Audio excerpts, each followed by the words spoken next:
'Twas the night before Christmas, when all through the house not a creature was stirring, not even a mouse.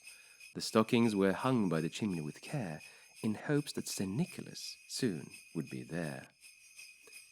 The children were nestled, all snug in their beds, while visions of sugar plums danced in their heads. And Mamma in her kerchief, and I in my cap, had just settled our brains for a long winter's nap.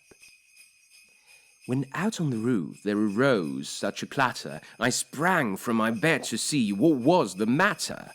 Away to the window I flew like a flash, tore open the shutter, and threw up the sash. The moon on the breast of the new-fallen snow gave the lustre of midday to objects below, when what to my wondering eyes should appear but a miniature sleigh and 8 tiny reindeer, with a little old driver so lively and quick, I knew in a moment it must be Saint Nick. More rapid than eagles his coursers they came, and he whistled and shouted and called them by name. Now Dasher, now Dancer, now Prancer and Vixen, on Comet, on Cupid, on Donner and Blitzen, to the top of the porch, to the top of the wall, now dash away, dash away, dash away all. As dry leaves that before the wild hurricane fly, when they meet with an obstacle, mount to the sky, so up to the housetop the coursers they flew, with a sleigh full of toys, and Saint Nicholas too. And then, in a twinkling, I heard on the roof the prancing and pawing of each little hoof.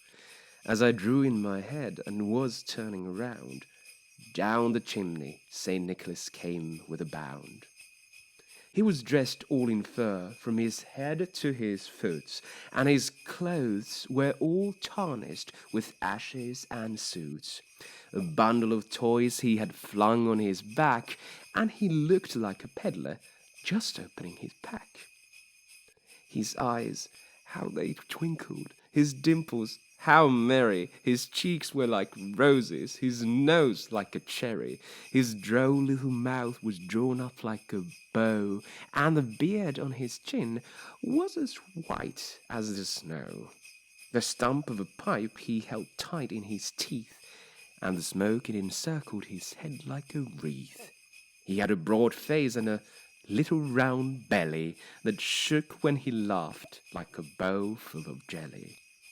He was chubby and plump, a right jolly old elf, and I laughed when I saw him, in spite of myself. A wink of his eye and a twist of his head soon gave me to know I had nothing to dread. He spoke not a word, but went straight to his work, and filled all the stockings, then turned with a jerk, and laying his finger aside of his nose, and giving a nod, up the chimney he rose. He sprang to his sleigh, to his team gave a whistle, and away they all flew like down of a thistle.